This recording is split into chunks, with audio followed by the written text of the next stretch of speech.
Ever feel like you're right on the edge of a miracle? Like something amazing is just about to break through? Oh, absolutely. I think we all have those moments where we're longing for something extraordinary to happen. Well, today we're going to dive deep into a book that really speaks to that, this idea that a miracle could be just around the corner.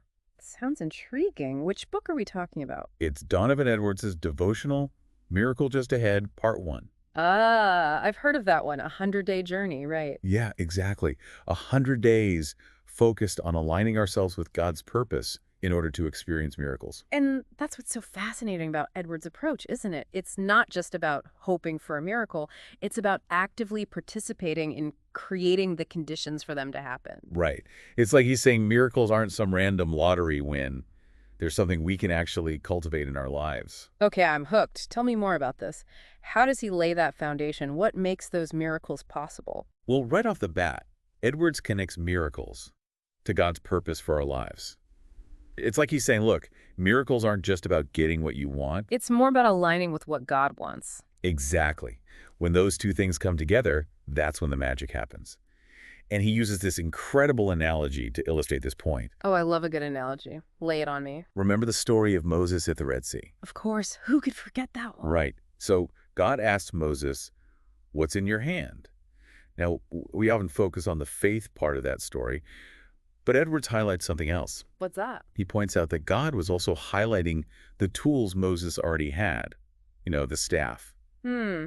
Interesting. So it's about recognizing the resources we already have at our disposal. Exactly. And it makes you think, what tools do we have? Our talents, our resources, maybe even our struggles. Could those be the starting point for a miracle? Wow, that completely shifts the perspective because we often think of miracles as God just swooping in and fixing everything. But it sounds like Edwards is presenting it as more of a collaborative effort. Oh, totally. It's like God provides the blueprint, the power, Yeah. but we need to bring the building blocks, the action, the willingness to actually participate. I love that analogy. So it's not just about sitting back and waiting for a miracle to fall into our lap. We have a role to play in the process. Absolutely. And Edwards takes this idea a step further. He says fulfilling God's purpose often requires stepping into the realm of the supernatural. Okay, now we're getting into some exciting territory. What does he mean by that? Well, he talks about putting the supernatural upon the natural. So it's like we're taking our everyday efforts, our prayers, our actions, and then layering God's power on top of that. It's like we're amplifying our efforts with divine power. Right. And when that happens, something truly extraordinary can be created. That's powerful. And I think that ties in beautifully with the whole idea of dominion that Edwards brings up, that God gave humans dominion over the earth. Oh, you're right. It's not about control, though. No, it's about stewardship, right? About partnership. We're meant to co-create with God. And there's this really powerful quote from Edwards that captures this dynamic perfectly. He says, God won't operate on the earth without a man-woman, and man cannot do anything without God. Oh, chills. That's so good. Right. It's like this beautiful dance. We need each other. And I think that's where this whole concept of preordained miracles comes in. It's not like every little detail is predetermined, but there's this grand plan unfolding. And when we align ourselves with it, those miracles that were always meant for us can actually become possible. Okay, so that's the big picture.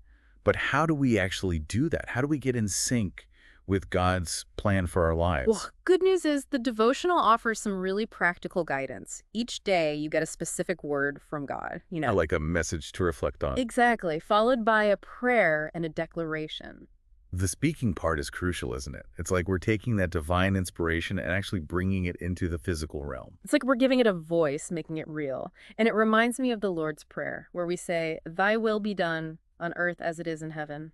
Oh, that's such a good connection. And Edwards does talk about this idea of bringing heaven's perfection to earth.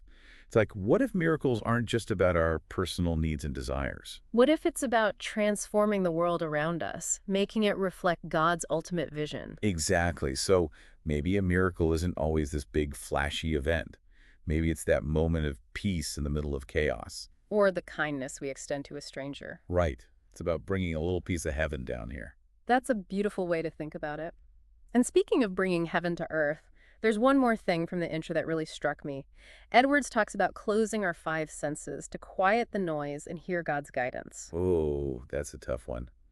In our world that's constantly demanding our attention. It's so hard to find that stillness. But that's why it's so important, right? We have to make a conscious effort to create space for it, to listen to that quiet whisper of God. It's like tuning our spiritual antenna, so we can actually pick up on those subtle cues, those moments of divine intervention. The ones we might otherwise miss if we're too caught up in the busyness of life. Right. And maybe that's the biggest miracle of all, learning to see those everyday miracles that are already unfolding all around us. Oh, I love that. So much wisdom packed into just the introduction.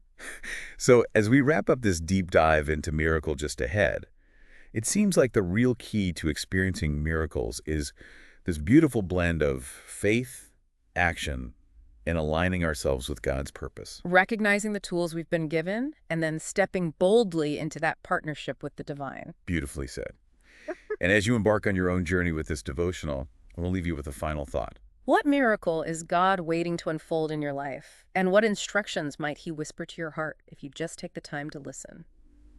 Powerful question.